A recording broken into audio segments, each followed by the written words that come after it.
कृष्ण प्रेम धारा ट्रस्ट प्रस्तुत करते हैं कार्यक्रम समर्पण।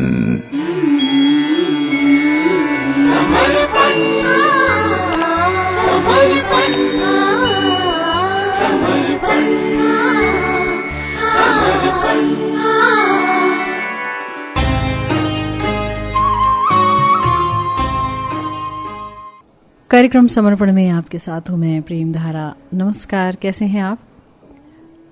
आप सुन रहे हैं श्रीमद् भागवतम के 11वें स्कंध के 7वें अध्याय में वर्णित भगवान श्री कृष्ण और उद्धव जी के बीच का संवाद, जहां पर उद्धव जी ने भगवान से उपदेश मांगा कि प्रभु मुझे शिक्षा दीजिए, वो उपाय बताइए जिससे मैं और मेरे जैसे बाकी लोग जो इंद्रिय विषयों में लगे हुए हैं, जो इंद्रिय विषयों में पूरी तरह से मत्त हैं, अपनी इंद्रियों को संतुष्ट करने में एकदम प्रमत्त हैं, ऐसे लोग जीवन के परम लक्ष्य को प्राप्त कर सकें, आपको प्राप्त कर सकें। इस क्रम में भगवान ने बहुत कुछ बताया और भगवान इस समय एक अवधूत का दृष्टांत दे रहे हैं। दत्तात्रेय जी को महाराज यदु ने देखा था। भगवान श्री कृष्ण ये कथा बता रहे हैं कि महाराज यदु ने जब दत्तात्रेय जी को देखा, जो कि बहुत कम उम्र के थे और बहुत शांतिपूर्वक विचरण कर रहे थे, उनको देख करके बहुत अचरज हुआ और उन्होंने पूछा कि आप इतने शांत कैसे हैं? आप इतने सुंदर हैं, लेकिन देखता हूं कि आप कामनाओं के पीछे बिल्कुल नहीं भाग रहे हैं। आप चाहे तो बहुत कुछ बोल सकते हैं, इतने विद्वान हैं, लेकिन एकदम मौन हैं। तो इतना संयम और इतनी शीतलता जो आपको देखकर हमें मिल रही है, ये सब भला कैसे हुआ आपके जीवन में? तो आपने सुना, दत्तात्रेय जी ने कहा कि भाई मैंने 24 गुरु किए हैं, 24 गुरुओं से सीखा है। इसका अर्थ यह है कि एक विवेकशील व्यक्ति अपने आसपास सभी से कुछ न कुछ सीख सकता है। दत्तात्रेय जी ने अपना पहला गुरु बताया पृथ्वी को, और उन्होंने कहा कि पृथ्वी जिस तरह से धीर रहती है, धैर्यवान है, उसके अंदर अनंत धीरज है। पृथ्वी पर रहने वाले लोग कितने पाप करते हैं, कितने दुष्कर्म करते हैं और कितनी खुदाई करते हैं अपने लालच के लिए। पृथ्वी का सीना फाड़ देते हैं, कभी तेल निकालते हैं, कभी हीरे की खान, कभी सोने की खान, कभी कोयले की खान, और कितने ही लोगों को मारते हैं। कितने ही युद्ध हुए हैं इस धरती पर, और तो और कितने केमिकल्स डालते हैं और जहरीला कर दिया है सब कुछ आज के इंसान ने। लेकिन तो भी पृथ्वी कराहती भी नहीं है। अगर वो कराहत के जरा सा भी अपनी पोजीशन को बदल लेगी तो क्या होगा? मानवता का नामो निशान नहीं रहेगा, सब समाप्त हो जाएगा। तो पृथ्वी से सीखा दत्तात्रेय जी ने कि भाई ये जो पृथ्वी है वो इतनी धीर है, तो हमें भी अपने ऊपर चिल्लाने वाले लोगों या बोलने वाले लोगों या आक्रमण करने वाले लोगों के प्रति थोड़ा धीरज रखना चाहिए, है ना? अगर कोई हमें कुछ कहता है तो एकदम पलट करके हम 1 के 10 सुना दें। ये जो हमारी वृत्ति है, इससे हमें दूर हो जाना चाहिए। धीरज होना चाहिए हमारे अंदर, हमारे चरित्र में, हमारे स्वभाव में। ये सोचना चाहिए कि ये सब भगवान की इच्छा है, इसीलिए ये सब हो रहा है। भगवान के ये जो तमोगुण और रजोगुण और सतोगुण, ये 3 गुण भगवान की शक्तियां ही हैं, तो उनके कारण ये सब चल रहा है। जिसने जैसा गुण अपनाया हुआ है वो वैसे ही बात करता है ना? तो मुझे अपने पद से कभी विपत नहीं होना है। इसका मतलब ये कि अगर हम भजन कर रहे हैं और भजन करते करते हमें 4 बातें सुनने को मिलती भी हैं।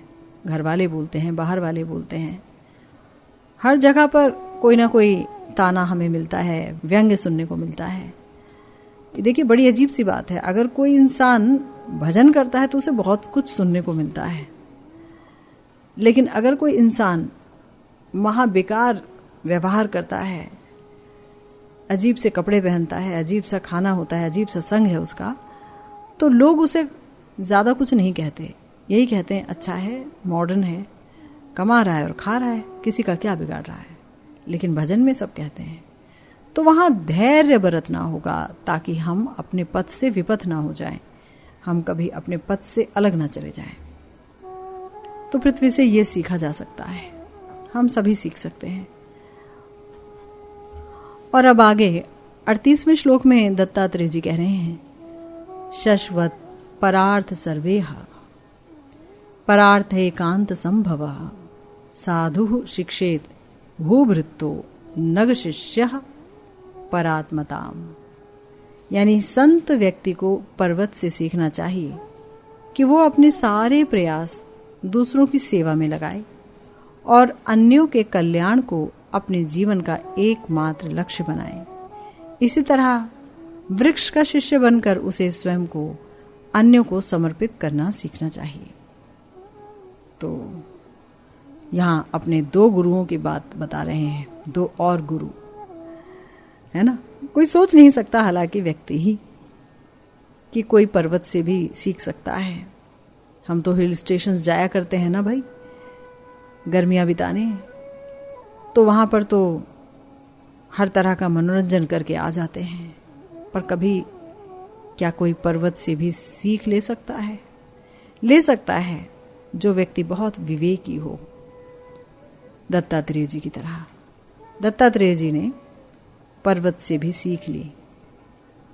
उन्होंने कहा कि अगर कोई व्यक्ति साधु है, कोई व्यक्ति भगवान का भक्त है, संत है, तो वो पर्वत से सीखता है कि कैसे अपने सारे प्रयास अन्यों की सेवा में लगाए जाएं।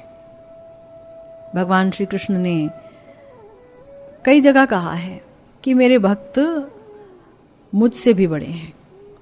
कोई मेरे भक्तों की सेवा करता है तो वो मेरी सेवा से भी बहुत बड़ी चीज है। इसीलिए हम अक्सर देखते हैं कि जो संत लोग हैं वो वैष्णव सेवा पर बहुत जोर देते हैं। हमें वैष्णवों की सेवा करनी है। भगवान की सेवा से भी बढ़कर है भक्तों की सेवा। भक्तों की सेवा से भगवान बहुत प्रसन्न रहते हैं। इतना प्रसन्न वो अपनी सेवा से नहीं होते। इसीलिए जो संत व्यक्ति है वो पर्वत से यही सीख लेता है कि अपने सारे प्रयासों को अन्यों की सेवा में कैसे लगाया जाए।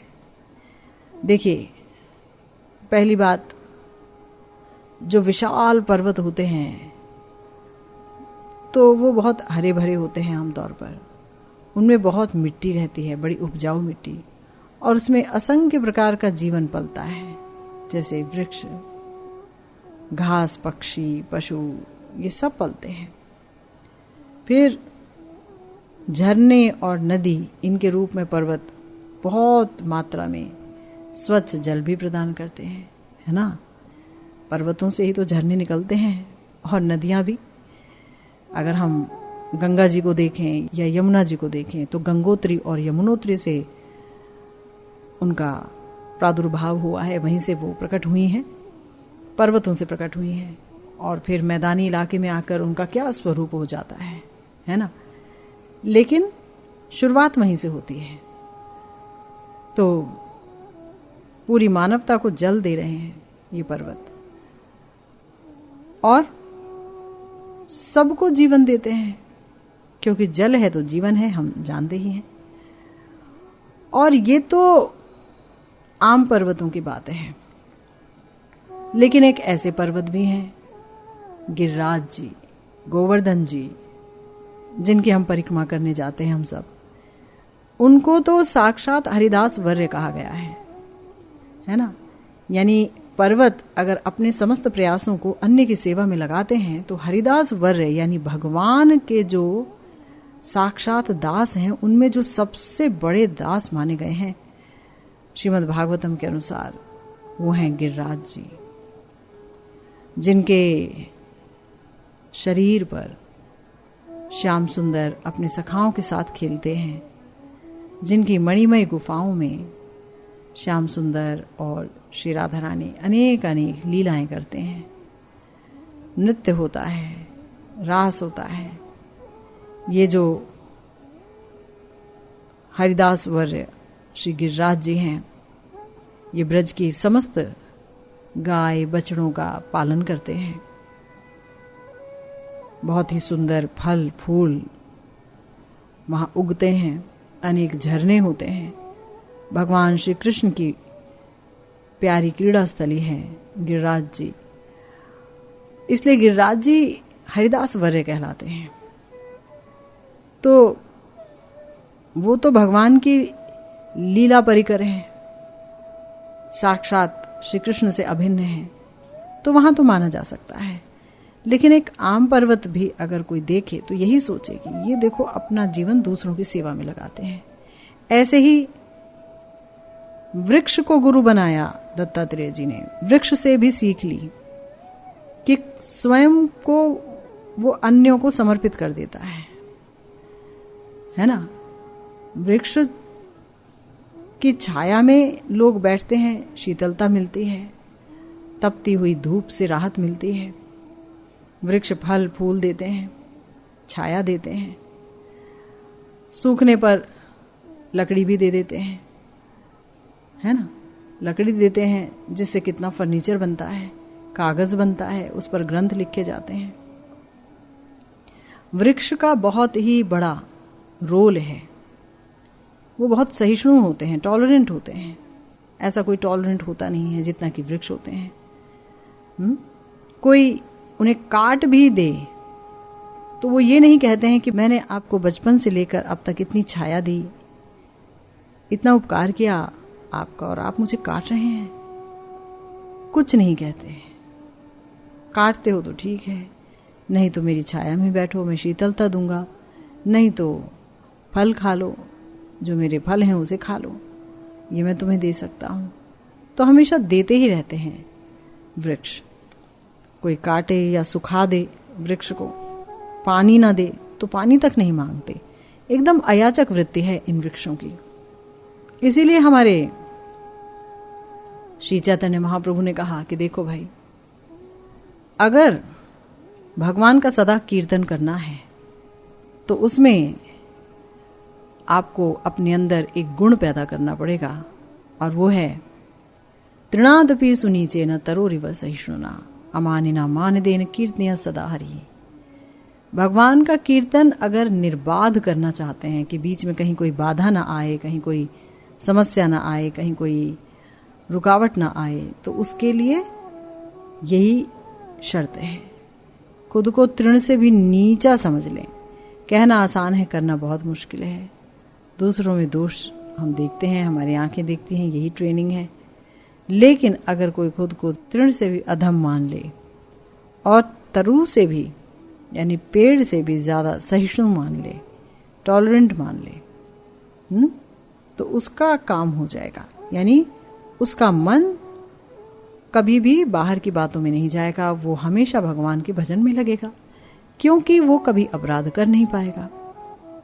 जब हमें अपने से नीच व्यक्ति कोई मिल ही नहीं रहा, और अगर कोई हमारे साथ नीचता करे, अपमान करे, तो उसे पलट के जवाब नहीं देना है। शांत रहिए, जो हमसे बन पड़ता है उसकी भलाई में वो कर लें, काफी है ना। तो जब कोई इस हद तक निर्मल हो जाएगा तो हरिनाम जी उसी की जुबान पर नाचेंगे, है ना। इसीलिए कहा तरोरिव सहिष्णुना कीर्तनिया सदा हरि।